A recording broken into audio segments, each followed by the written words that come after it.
Hi everyone. Today, we'll show you how to create a clickable social media link in Canva.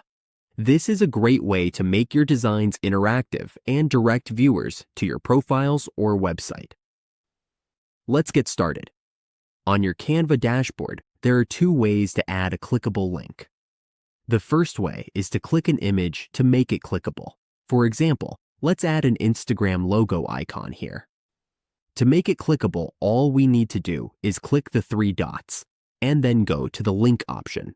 Here, we insert our Instagram link, like this one. Once we're done, just click Done. Now this image has a link attached. It will go directly to that link when someone clicks on it.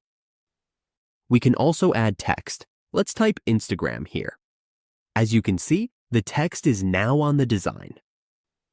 To make this text clickable, all we do is click the text and then click the three dots again. Then we just click the link option, type in our Instagram link, and click Done. As you can see, it is now a hyperlink connected to our Instagram page. And that's how we create a clickable social media link in Canva. With just a few simple steps, we can make our designs more engaging and functional.